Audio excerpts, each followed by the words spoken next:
विपक्ष के तमाम दल हैं जो इस तरीके से आवाज उठा रहे हैं, आपको ये जरूरत क्यों महसूस हुई कि विपक्ष के होने के बावजूद भी आपको इस पार्टी को बनाना पड़ेगा? क्या आप ये कहना चाहते हैं कि ये जो lazy, unemployed, chronically online, can rent professionally और इसके पीछे की जो मूल विचारधारा जो आप बता रहे हैं, वो लोगों को वो समाधान विपक्षी दलों में नहीं मिल रहा है?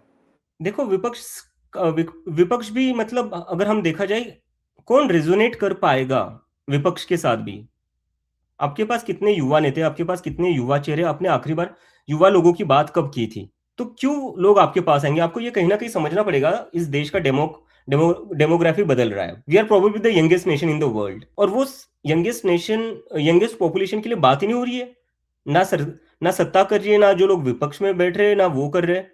तो आप इन लोगों को इग्नोर करोगे तो कहीं ना कहीं ये लोग खुद से ही कोई ना कोई मूवमेंट स्टार्ट कर देंगे, और वही हुआ है और कुछ नहीं हुआ है। अच्छा, अब अगर आप ये समझ लीजिए, कल्पना कीजिए कि वाकई आपका मूवमेंट जो है वो एकदम चल पड़े और एकदम चरम पर आ जाए, तो ऐसा नाम लेकर के आप अपनी संस्था या एक राजनीतिक विकल्प, मैं नहीं जानता हूं आप उतना आगे की सोच भी रहे हैं या नहीं, लेकिन ऐसा नाम लेकर के आप वो विकल्प प्रस्तुत करेंगे? कॉकरोच?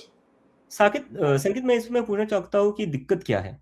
क्या आपको नहीं लगता कि इस देश में जो एक आम आदमी जी रहा है वो एक कॉकरोच की तरह ही जी रहा है? मतलब क्या मिल रहा है? क्या वैल्यू ऑफ लाइफ क्या बची है हमारे देश में? 17 बच्चों ने सुसाइड करी है नीट में जो हुआ पेपर लीक की वजह से। 17 बच्चों ने सुसाइड करी है। ना इस्तीफा हुआ है, ना कोई इस्तीफा मांग रहा है। मैं अभी कुछ दिन पहले, एक मेरे ट्विटर पर न्यूज आई थी, यूरोप में कोई इंडियन टूरिस्ट मरा था। इंडियन टूरिस्ट मरने पर यूरोप के किसी देश का मंत्री रिजाइन कर देता है रिस्पॉन्सिबिलिटी लेते हुए, जबकि वो एक बाहर के नागरिक की डेथ की रिस्पॉन्सिबिलिटी ले रहा था। यहाँ तुम्हारे अपने देश के बच्चे सुसाइड कर रहे हैं तुम्हारे अपने सिस्टम के फेलियर की वजह से, और फिर भी कोई रेजिग्नेशन नहीं होता है। तो मतलब क्या अकाउंटेबिलिटी बची है इस देश में, और कब तक ऐसा चलेगा? अभी मैं एक और सीबीएसई का एक स्टूडेंट है, वो मुझे बोल रहा था कि भैया मेरे साथ बहुत गलत हो रहा है, आप मेरे लिए बात करिए। मैंने पूछा बताइए क्या प्रॉब्लम हो रही है, तो उसने मुझे बोला कि सीबीएसई का मेरा पेपर हुआ था, वो अब सीबीएसई कह रही है कि उन्होंने बहुत जल्दबाजी में चेक कर लिया, इसलिए उसको गलत मार्क्स दे दिए, गलत ग्रेड्स दे दिए, तो सारे पेपर्स रीचेक होंगे। तो मैंने बोला ये तो अच्छी बात है ना, फिर इसमें प्रॉब्लम क्या है अगर वो सही मार्क्स देने को तैयार है?